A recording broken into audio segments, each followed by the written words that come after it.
എന്റെ ചേച്ചി ഈ ഇടയ്ക്ക് ഒരു ഓഫീസ് തുടങ്ങിയതിന് പുള്ളി കുറച്ച് പൈസ കൊടുത്തു. പുള്ളി തുടങ്ങി കഴിഞ്ഞിട്ട് ഒരാഴ്ച കഴിഞ്ഞപ്പോൾ തൊട്ട് പറഞ്ഞു ആ പൈസ തിരിച്ചു വേണം തുടങ്ങി. ചേച്ചി എന്നിട്ട് ചേച്ചി കിട്ടിയ എല്ലാവർക്കും നമസ്കാരം. നിങ്ങൾ സ്ത്രീയാണോ? സ്ത്രീ ആണെങ്കിൽ നിങ്ങൾ കെട്ടിപ്പോയ വീട്, നിങ്ങളുടെ ഭർത്താവിന്റെ വീട്, അവിടെ നിങ്ങൾ അനുഭവിക്കുന്നുണ്ടോ ക്രൂര പീഡനം? എങ്കിൽ അടിച്ചവന്റെ കാലവ് കയറിയിട്ട് ഇറങ്ങ്, പെരുവഴിയിലേക്ക് ഇറങ്ങ്, തെണ്ടിയായാലും ജീവിക്കാം. പക്ഷെ വല്ലവന്റെ ആട്ടും തുപ്പും കൊണ്ട് അടിയും കൊണ്ട് പട്ടിയെ പോലെ അവിടെ കിടന്ന് പണിയെടുത്ത് ജീവിതം ജീവിച്ച് തീർക്കേണ്ടതോ സ്വയം ജീവനൊടുക്കി തീർക്കേണ്ട സ്ത്രീകളല്ല നിങ്ങൾക്ക് വേണ്ടി സംസാരിക്കും. നിങ്ങൾക്ക് വേണ്ടി പോരാട്.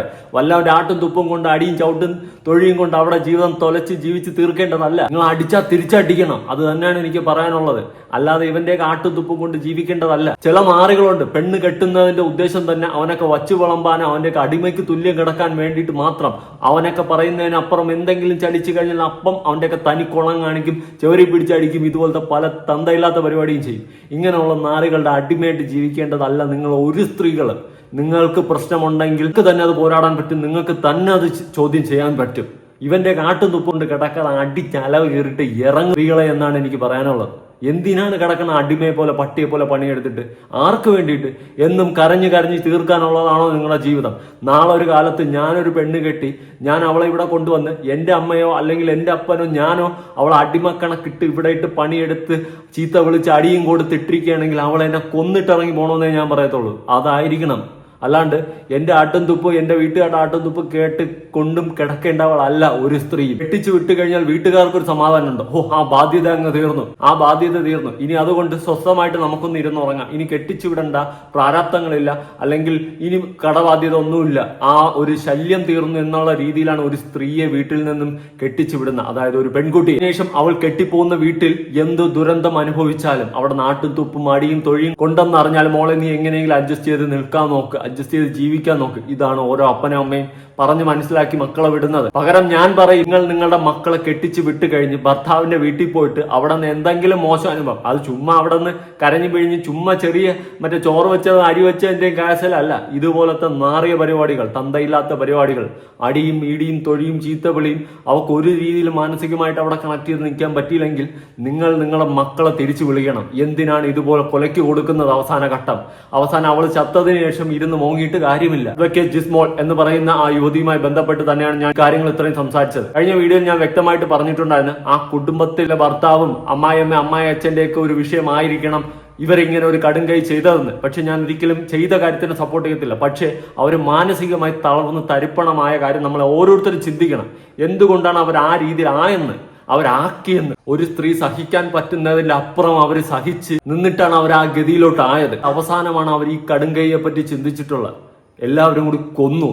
അതുപോലെ അവിടെ മദിനി എന്ന് പറയുന്ന വേറെ ഒരു തേർഡ് റൈറ്റ് സാധനം അവിടെ ഉണ്ടായിരുന്നു. അവള് വരെ സ്ത്രീയുടെ മെക്കിട്ട് കയറുമെന്നാണ് അറിഞ്ഞിരുന്നത്. പക്ഷെ എന്റെ ഒരു കണക്ക് കൂട്ടൽ അനുസരിച്ചിട്ട് ഈ മദിനിയും അമ്മായിയമ്മയും എല്ലാം കൂടി കൊന്ന് കായലിൽ തള്ളാനാണ് ഒരു 99% ചാൻസ് കൂടുതൽ എന്ന് തന്നെയാണ് എനിക്ക് തോന്നുന്നത്. അതിന്റെ റീസൺ, ഇവർ മരിച്ചതിന് ശേഷം ഇവർക്ക് നട്ടെല്ലെന്തോ ക്ഷതമുണ്ടായിരുന്നു, അതുപോലെ കീടനാശിനിയും അകത്തുണ്ടായിരുന്നു. ഒരുപക്ഷെ കീടനാശിനി കുടിച്ചതിന് ശേഷം സ്വയം ജീവൻ കൊടുക്കാൻ വേണ്ടി ചാടിയതായിരിക്കാം. ഇനി എങ്ങാണ്ട് വെള്ളത്തിൽ നിന്ന് ആരെങ്കിലും രക്ഷിച്ചാലും രക്ഷപ്പെടരുതെന്ന് പറഞ്ഞു.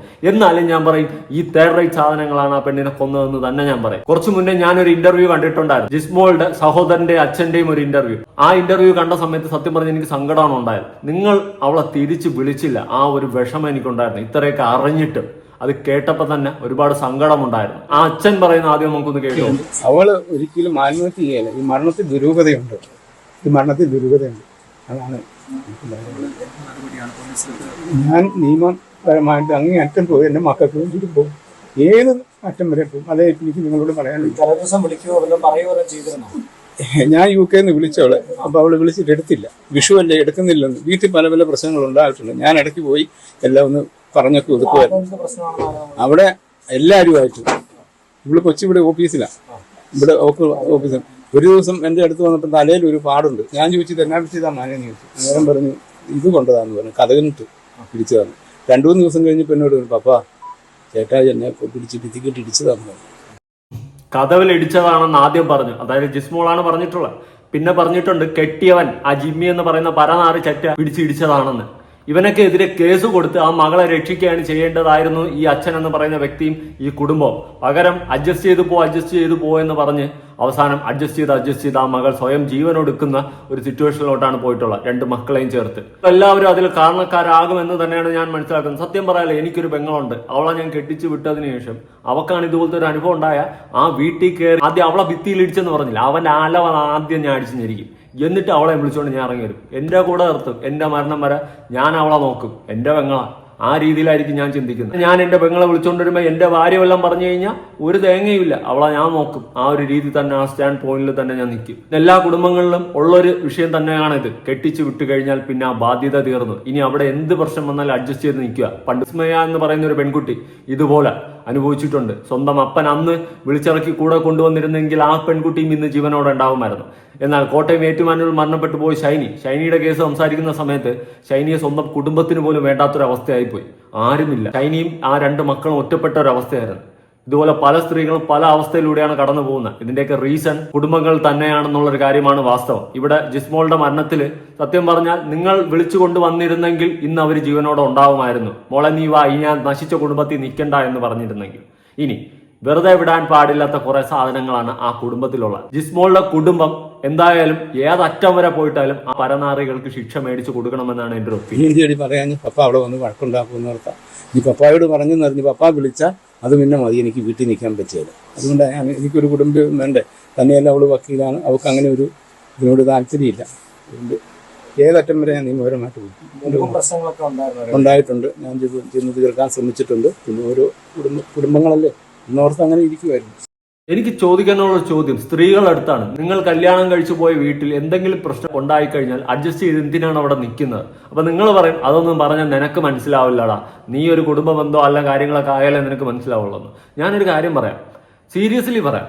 എന്തെങ്കിലും പ്രശ്നമുണ്ടായി, ദേഹോപദ്രവോ കാര്യങ്ങളോ മാനസികമായി നിങ്ങൾക്ക് ഒരു രീതിയിലും നിൽക്കാൻ പറ്റുന്നില്ല, അവസാനം കടുങ്കൈ ചെയ്താലേ പറ്റൂ എന്ന് നിങ്ങൾ ചിന്തിക്കുകയാണെങ്കിൽ ഉറപ്പായിട്ടും അവിടെ നിന്ന് ആ കാരണക്കാരായ ആൾക്കാരെ അടിച്ചലവം കയറിയിട്ട് ഇറങ്ങണമെന്നാണ് ഞാൻ പറയുന്നത്. പെരുവഴിയിൽ ഇറങ്ങിയാലും കുഴപ്പമില്ല, പിച്ചെടുത്ത് ജീവിച്ചാലും കുഴപ്പമില്ല. നിങ്ങൾ നിങ്ങളുടെ ജീവിതം തൊലച്ച് അവരെ സേഫ് ആക്കുകയല്ല ചെയ്യേണ്ടത്. നിങ്ങൾ നശിച്ചു കഴിഞ്ഞാൽ ഇവന്മാരെല്ലാം രക്ഷപ്പെടും. കുറച്ച് ദിവസം കേസിന്റെ പിന്നാലെ കോടതിയും കയറി സ്റ്റേഷനും കയറി നടക്കും. പിന്നെ അവർ സുഖമായിട്ട് അങ്ങ് മാറിക്കോളും. അത് നിങ്ങൾ മനസ്സിലാക്കുന്നില്ല. നിങ്ങൾ ജീവൻ ഒടുക്കി കഴിഞ്ഞാൽ അവന്മാർ പിന്നെ സേഫാ. അതുകൊണ്ട് വെറുതെ വിടരുത്.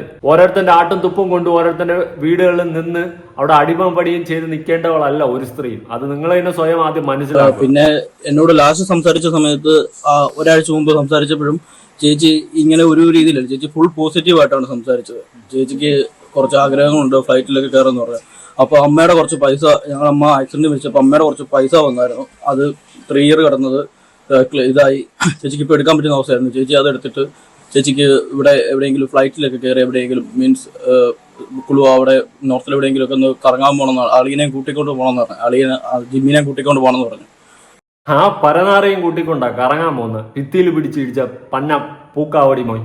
അവനെയൊക്കെ എന്തിന് ഇവനൊരു ഭർത്താവാ? സത്യം പറഞ്ഞ തൂക്കി തീർക്കണം. ഇവിടുത്തെ നിയമം ആദ്യം ശക്തമാക്കുക. ഓരോ സ്ത്രീകളും കല്യാണം കഴിച്ച ഓരോ വീടുകളിൽ പോയിട്ട് അനുഭവിക്കുന്ന പീഡനങ്ങൾക്ക് കൈയും കണക്കുമില്ല. അത് എന്നിവിടത്തെ നിയമം സ്ട്രോങ് ആവും അന്ന് ഇവിടം ശരിയാവും.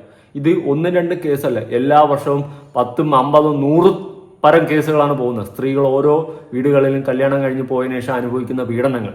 ഇത് പുറം ലോകം അറിയാതെ എത്രയോ സ്ത്രീകൾ സഫർ ചെയ്യുന്നുണ്ടാവും. കമന്റ് ബോക്സുകൾ ചെക്ക് ചെയ്താൽ മതി ഓരോരുത്തർ അവരുടേതായ അനുഭവങ്ങൾ പറയുന്നത്. അതൊക്കെ ആരോട് പറയാം. ഇനിയും നടക്കും. ഒരുപാട് ജിസ്മോളും ഷൈനിയും വിസ്മയും ഒക്കെ ഇവിടെ ഇനിയും ഉണ്ടാവും. ഉറപ്പാ, 100%. പിന്നെ എന്നോട് ലാസ്റ്റ് സംസാരിച്ച സമയത്ത് ഒരാഴ്ച മുമ്പ് സംസാരിച്ചപ്പോഴും ചേച്ചി ഇങ്ങനെ ഒരു രീതിയിലല്ല, ചേച്ചി ഫുൾ പോസിറ്റീവ് ആയിട്ടാണ് സംസാരിച്ചത്. ചേച്ചിക്ക് കുറച്ച് ആഗ്രഹങ്ങളുണ്ട് ഫ്ലൈറ്റിലൊക്കെ കയറുമെന്ന് പറയാം. അപ്പൊ അമ്മയുടെ കുറച്ച് പൈസ, ഞങ്ങളമ്മ ആക്സിഡന്റ് മരിച്ചപ്പോൾ അമ്മയുടെ കുറച്ച് പൈസ വന്നായിരുന്നു. അത് 3 ഇയർ കിടന്നത് ഇതായി. ചേച്ചിക്ക് ഇപ്പൊ എടുക്കാൻ പറ്റുന്ന അവസ്ഥയായിരുന്നു. ചേച്ചി അത് എടുത്തിട്ട് ചേച്ചിക്ക് ഇവിടെ എവിടെയെങ്കിലും ഫ്ലൈറ്റിലൊക്കെ കയറി എവിടെയെങ്കിലും മീൻസ് കുളു അവിടെ നോർത്തിൽ എവിടെയെങ്കിലും ഒക്കെ ഒന്ന് കറങ്ങാൻ പോകണമെന്നാണ്. അളിയനെയും കൂട്ടിക്കൊണ്ട് പോകണമെന്ന് പറഞ്ഞു. ജിമ്മിനെ കൂട്ടിക്കൊണ്ട് പോകണമെന്ന് പറഞ്ഞു. ഈ ജിമ്മി എന്ന് പറയുന്നവൻ ഭർത്താവല്ല, സ്വന്തം ഭാര്യയ്ക്ക് ഒരു സ്ഥാപനം ഇട്ട് കൊടുത്തിട്ട് ഒരാഴ്ച കഴിഞ്ഞപ്പോൾ ആ പൈസ തിരിച്ചു ചോദിച്ചവനാണ്. ഇവനൊന്നും ഭർത്താവല്ലടേ, അല്ല. അതാണ് ഇവനെ പറയാനുള്ള. ഇവനൊക്കെ പണം മാത്രം ആഗ്രഹിച്ച് പിന്നെ ശരീരം ആഗ്രഹിച്ച് നടക്കുന്ന വെറും പരനാറികൾ എന്ന് തന്നെയാണ് നമുക്ക് വിശേഷിപ്പിക്കാൻ പറ്റുന്നത്.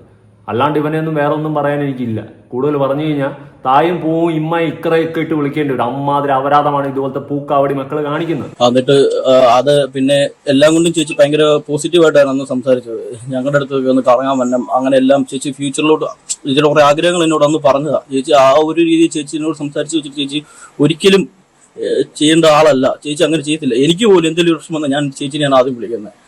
പിന്നെ ഈ ലാസ്റ്റ് ഞങ്ങൾ കോണ്ടാക്ട് ചെയ്തത് ഞായറാഴ്ചയാണ്. എൻ്റെ വൈഫ് ഒരു മെസ്സേജ് അയച്ചപ്പോഴത്തേക്കും അവളോട് പറഞ്ഞിരിക്കുന്നത് ചേച്ചിയുടെ ഒരു ഫ്രണ്ടിന്റെ കല്യാണം രാമൂരത്ത് വെച്ചുണ്ടായിരുന്നു, അതിന് പോയിട്ട് സദ്യയൊക്കെ കഴിച്ച് വീട്ടിൽ വന്ന് ക്ഷീണിച്ചൊക്കെ ഇരിക്കുവാണ്, പിള്ളേരെയൊക്കെ കുളിപ്പിക്കണം, രാവിലെ പള്ളിയിൽ പോയി. അന്നേ ദിവസം തന്നെ ആ പിള്ളേരെ കൂട്ടിക്കൊണ്ട് സ്റ്റാറ്റസ് ഇട്ടു. അന്ന് ഞായറാഴ്ച വൈകുന്നേരം ആ വീട്ടിൽ എന്തോ ഒരു വലിയ പ്രശ്നം ഉണ്ടായിട്ടുണ്ട്. അവരെ എൻ്റെ ചേച്ചിയെ മാനസികമായിട്ടോ എന്തോ ഭയങ്കരമായിട്ട് എന്തോ ചെയ്തിട്ടുണ്ട്. അത് കണ്ടുപിടിക്കണം എന്തായാലും. ആ ഞായറാഴ്ച വൈകിട്ടോ അല്ലെ തിങ്കളാഴ്ചയോട്ടോ എന്തോ ഉണ്ടായിട്ടുണ്ട്, അതെന്തായാലും കണ്ടുപിടിക്കണം. അതിലെന്തോ ഒരു കുടുംബത്തിലുള്ള എല്ലാവരും ഉണ്ട്.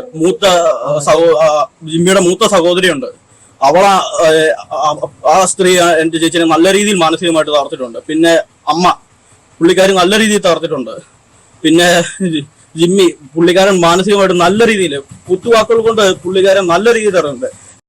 സ്വന്തം ഭർത്താവും അമ്മായിയമ്മയും ഭർത്താവിന്റെ സഹോദരിയും അടക്കം എല്ലാവരും മാനസികമായി ഒരുപാട് പീഡിപ്പിച്ചിരുന്നു. അതുപോലെ തന്നെ സ്വന്തം ഭർത്താവ് ശാരീരികമായും പീഡിപ്പിച്ചിരുന്നു. ഇനി മറ്റുള്ളവരും അതുപോലെ പീഡിപ്പിച്ചിരുന്നോ എന്ന് വരും ദിവസങ്ങളിൽ തെളിയും. ഇതിനെല്ലാം പിടിച്ച് ആടിച്ച് അലവ് കയറിയിട്ടെങ്കിലും ചോദ്യം ചെയ്ത് നല്ല രീതിയിൽ ചോദ്യം ചെയ്ത് ഇതെല്ലാം പുറത്തു കൊണ്ടുവരണം. തക്കതായ ശിക്ഷ ഓരോന്നിനും കൊടുക്കണം. അല്ലാണ്ട് എല്ലാ പ്രാവശ്യത്തെയും പോലെ വെറുതെ വിടരുത്. എനിക്കിത് മാത്രമേ പറയാനുള്ളൂ. പക്ഷെ നമുക്ക് ഇവിടുത്തെ നിയമം മാറ്റി എഴുതാൻ പറ്റത്തില്ല. അതൊക്കെ അതിൻ്റെതായ ആൾക്കാർ എന്നെ തീരുമാനിക്കണം. നമുക്കൊന്നും ഒരിക്കലും മാറ്റാൻ പറ്റത്തില്ല. എന്തെങ്കിലും ഇവിടെയൊക്കെ ന്യായവും നീതി നോക്കി പെരുമാറുന്ന ഒരു നിയമം വരുമെന്ന് പ്രതീക്ഷിക്കുന്നു. ആ ഒരു പ്രതീക്ഷയിൽ മാത്രം ജീവിക്കാൻ പറ്റുന്നുള്ളൂ. ഇവിടെ കുറ്റകൃത്യങ്ങൾ കൂടി വരുന്നത് ഇവിടുത്തെ നിയമം ശക്തമല്ലാത്തത് കൊണ്ട് തന്നെയാണ്. പിന്നെ പുള്ളി പറയുന്നത് ചേച്ചി ഓഫീസിൽ തുടങ്ങിയിരിക്കുന്നത് ഞങ്ങൾ പുറത്തുള്ള ഞങ്ങൾ ചേച്ചിയുടെ ബന്ധുക്കാരെയൊക്കെ വിളിക്കാൻ വേണ്ടിയിട്ടാണ്. എന്റെ അമ്മയുടെ വീട്ടിൽ ഒരു പരിപാടിക്ക് പോയാലും ഈ പുള്ളി ചേച്ചിനെ വിടത്തില്ല. ഞങ്ങൾ എന്റെ കസിൻസിലേക്ക് ഒരു കല്യാണത്തിന് ഞാൻ ചേച്ചിനെ വിളിച്ചോണ്ട് പോയത് കള്ളം പറഞ്ഞാൽ അവരുടെ വീട്ടിൽ നിന്ന് വിടത്തില്ല. അവര് ചേച്ചിനെ പിടിച്ചിരിച്ചേക്കുമായിരുന്നു. പുള്ളിയുടെ എനിക്ക് കൂടുതൽ പറയാൻ പറ്റും. ആ പയ്യനെങ്കിലും പറയട്ടെ. എന്റെ പൊന്നു ചേട്ടാ, നിങ്ങൾ തടയാതെ തടഞ്ഞ് പിടിച്ചു വെച്ച് സ്വന്തം ചെറുമക്കളും നഷ്ടപ്പെട്ട് ഇനി ആ പറയുന്ന പയ്യനെങ്കിലും പറയാൻ വിട്. എനിക്കിത് പറയാനുള്ളൂ. അവനെങ്കിലും പറയട്ട്. അവന് പറയാനുള്ളതെങ്കിലും അവൻ പറയട്ട്. അറിയട്ടെ ഇവന്റെയൊക്കെ തനി ഗുണങ്ങൾ. ഇനിയും അതൊക്കെ മറച്ചു വെച്ച് എന്തിനു പിടിക്കുന്നത്? ഇനി എന്ത് സൽപ്പേരനാണ് പിടിക്കുന്നത്? എന്താണ് ഇനി നോക്കാനിരിക്കുന്നത്? മകള് പോയി, ഇനി സൽപ്പേര് പിടിച്ചു വയ്ക്കാനും ഒന്നിനും ഇല്ല. അതുകൊണ്ട് ഇനി എങ്കിലും ആ പയ്യനെങ്കിലും തടയാതിരിക്കും. അവനെങ്കിലും പറയാനുള്ളത് പറയട്ടെ.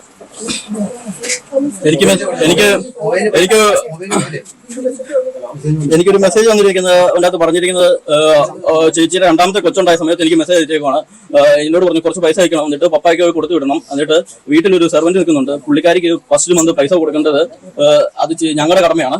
അതൊക്കെ ഞങ്ങൾ കൊടുക്കാൻ റെഡിയാണ്. പക്ഷെ ഇത് പുള്ളി ചേച്ചിയോട് പറഞ്ഞു ഇത് ഇങ്ങനെ കൊടുക്കുന്നൊന്നും ഇല്ല എന്ന് അറിഞ്ഞിരുന്നെങ്കിൽ രണ്ടാമത്തെ കൊച്ചിന് വേണ്ടി ശ്രമിക്കത്തില്ലായിരുന്നു. അങ്ങനെ ചേച്ചിയോട് പൈസ ചേച്ചി എന്നോട് ചോദിച്ചിട്ട് എന്റെ ഇപ്പോഴും അതിന്റെ വാട്സപ്പ് മെസ്സേജ് കിടപ്പുണ്ട്. ഉണ്ടാക്കിയ കൊച്ചിനെ കണക്ക് പറഞ്ഞ് തേർഡ് റൈറ്റ് ചെറ്റയാണ് അവനെയൊക്കെയാണ് ഇനി മറച്ചു പിടിക്കുന്നത്. ആരെങ്കിലും കൊണ്ട് അയച്ചത് അവന്റെ ഫോട്ടോ, അവന്റെ കുടുംബത്തിന്റെ ഫോട്ടോ. ഓരോ നാറികളെ ഞാനെടുത്ത് പുറത്തിടാ. എന്തിനാണ് മറച്ചു പിടിക്കുന്നത്? കിട്ടുന്നില്ല. ഒരുപാട് നോക്കി, കിട്ടുന്നില്ല. ഞാനെടുത്ത് പുറത്തു വിടുമായിരുന്നു. എന്തിനാണ് ഇവനെയൊക്കെ മറച്ചു പിടിക്കുന്നത്? സ്വന്തം ഉണ്ടാക്കിയ കൊച്ചിന് കണക്ക് പറഞ്ഞ ഇവനെ പോലത്തെ തന്തയില്ലാത്ത കഴിവേറികളെ എന്താ പറയേണ്ട? നല്ല തന്തയ്ക്ക് നട്ടലുള്ള തന്തയ്ക്ക് പറക്കണം. എങ്കിൽ മാത്രമേ മനുഷ്യത്വം മനസ്സാക്ഷിയൊക്കെ ഉണ്ടാവത്തുള്ളൂ. കെട്ടിക്കൊണ്ടുവന്ന പെണ്ണിനെയും ഉണ്ടാക്കിയ മക്കളെയും വരെ കണക്ക് നോക്കി ഇവനൊക്കെ പോലുള്ള നാറികൾ പെരുമാറുന്നുണ്ടെങ്കിൽ എനിക്ക് കൂടുതലൊന്നും പറയാനില്ല. ഞാൻ പറഞ്ഞ കൂടിപ്പോ. അത്ര മനന്നൊന്നിട്ടാണ് എന്നോട് ചോദിച്ചത്. എന്റെ ചേച്ചി എന്നോട് പറഞ്ഞു ഞാൻ നിനക്ക് എന്തെങ്കിലും ഉണ്ടാകുമ്പോൾ ഞാൻ പൈസ തിരിച്ചു തരും എന്നൊക്കെ പറഞ്ഞ് ചേച്ചി അത്ര മനന്നൊന്നിട്ടാണ് എനിക്ക് മെസ്സേജ് അയച്ചത്. കല്യാണം കഴിഞ്ഞിട്ട് 2 മാസം തൊട്ടുണ്ട് ചേച്ചിക്ക് മാനസിക പീഡനമുണ്ടായിരുന്നു അവരുടെ വീട്ടിൽ നിന്ന്. അതില് മൂത്ത സഹോദരി കല്യാണം കഴിച്ചിട്ട് വേറൊരു സ്ഥലത്ത് കെട്ടിച്ചു വിട്ടിട്ട് പുള്ളിക്കാരി അവരുടെ വീട്ടിലല്ല നിൽക്കുന്നത്. ഈ ചേച്ചിനെ കെട്ടിച്ചു വിട്ട നീർക്കാട്ടിലെ വീട്ടിൽ പുള്ളിക്കാരി കല്യാണം കഴിഞ്ഞതിന്റെ അടുത്ത നാൾ തൊട്ട് അവിടെ ഉണ്ടായിരുന്നു. പുള്ളിക്കാരി ആണ് ഇതിന് ഇവരുടെ കുടുംബം നടത്താനും ഞാൻ നോക്കിയിട്ട് നല്ല രീതിയിൽ പുള്ളിക്കാരിക്ക് പങ്കുണ്ട്. പിന്നെ ആ പുള്ളിക്കാരി ഒരു ടീച്ചറാണ്, ബീന ടീച്ചർ എന്ന് പറഞ്ഞത്. ആ ടീച്ചറിന് അമ്മയ്ക്ക് പുള്ളിക്കാരി നല്ല രീതിയിൽ കുത്തുവാക്കുകൊണ്ട് എന്റെ ചേച്ചിയെ നല്ല രീതിയിൽ മനസ്സിച്ചിട്ടുണ്ട്. എന്റെ അമ്മാവനൊരു തവണ ചെന്നപ്പോഴത്തേക്കും ചോദിച്ചു പിള്ളേരൊക്കെ ഉള്ളതുകൊണ്ട് നോക്കേണ്ട സമയം പോക്കണ്ടല്ലോ എന്ന് ചോദിച്ചു. അപ്പൊ പുള്ളിക്കാരി പറഞ്ഞത് മകന്റെ കൊച്ചായി പോയില്ലേ, നോക്കാതിരിക്കാൻ പറ്റുമോ എന്ന് ചോദിച്ചത്. പുള്ളിക്കാരി എന്തോ ഔദാര്യം പോലെയോ എന്തോ പെട്ടുപോയി, നോക്കാതിരിക്കാൻ പറ്റുമല്ലേ എന്നുള്ള രീതിയിലാണ് പുള്ളിക്കാരി എന്റെ അമ്മാവനോട് ചോദിച്ചത്. പുള്ളിക്കാരി അവര് ചേച്ചിയുടെ പിള്ളേരെ പോലും ഈ സ്ത്രീ മറ്റു പെമ്മക്കളുടെ മക്കളെയും ഈ പുള്ളിക്കാരി എല്ലാം രണ്ടായിട്ട് തന്നെ കണ്ടിരുന്നത്. അതായത് ജിസ്മോളുടെ ഭർത്താവിന്റെ സഹോദരി ഏതോ കൂത്തിച്ചി, അത്ര തന്നെ പറയാനുള്ളൂ. ഒരു കൊച്ചിനെ നോക്കുന്നതിൽ കണക്ക് പറയുന്ന ഇവളെ പോലെയുള്ള കൂത്തിച്ചികളെ ഞാനൊക്കെ ഇനി എന്ത് പറയാനാണ്? ഞാനൊക്കെ പറഞ്ഞാൽ കൂടിപ്പോടെ? സത്യം ഉള്ള കാര്യം പറയാം. ഞാൻ പറഞ്ഞ പച്ചത്തെറിയായിപ്പോ കൺട്രോൾ ചെയ്ത് സംസാരിക്കാനാണ് ശ്രമിക്കുന്നത്. അല്ല ഞാൻ പച്ചത്തെറി വിളിക്കുന്നു, പച്ചത്തെറി. എനിക്ക് അതിന്റെ അപ്പുറം ഇതിനൊന്നും പറയാൻ. അവിടെ ഒത്തിരി പരിപാടികളുണ്ട്, അതുകൊണ്ട് ഇതുണ്ടെന്ന് അങ്ങനെ അവനിങ്ങോട്ട് പിന്നെ വിടാറില്ല. അവളെ ഒരു കാര്യത്തിന് പോലും വിടാറില്ല. ഈയിടെ ഞങ്ങളുടെ അപ്പാപ്പ മരിച്ചു, അന്നേരം അവൾ വന്നില്ല. അവൾ വരാതിരിക്കുകയല്ല, മഴയായതുകൊണ്ട്. അവള് സത്യത്തിൽ അവൾ ആ ഒരു നല്ല ഒരു കുടുംബിനിയായിരുന്നു എന്ന് പറയും. കാരണം അവൾ ഒരിക്കലും ജിമ്മി ഞങ്ങളോടൊന്നും കുറ്റം പറയില്ല, ജിമ്മിനെ ഒരിക്കലും പറയില്ല. പിന്നെയും അമ്മായിമ്മയുടെ ഇത് അവൾ ഡയറക്റ്റ് ആയിട്ട് പറയല. എന്നാലും അവൾ പറയും അമ്മായിമ്മയുടെ പ്രശ്നം ഉണ്ടെങ്കിലും അതൊക്കെ ഓക്കെ ആയിക്കോളും എന്നുള്ളതാണ് അവൾ പറയത്തുള്ളൂ. അവൾ ജിമ്മിനെ ഒരിക്കലും കുറ്റം പറയില്ല. പെട്ടെന്ന് ഇത്ര അതറിയണം. അല്ലെങ്കിൽ അവൾ ഒരിക്കലും അവൾ ആ രണ്ട് പിള്ളേരെ വെച്ച് അവൾ അത്രയും അവള് ഹാർഡ് വർക്ക് ചെയ്യാനും അവൾ എടുത്ത് ഈ രണ്ട് പിള്ളേരെ ആയിട്ട് നാട്ടുകാർ ഞങ്ങളോട് ഇൻഡയറക്റ്റ് ആയിട്ട് പറഞ്ഞു തിങ്കളാഴ്ച വൈകിട്ട് അവിടെ ഉണ്ടോ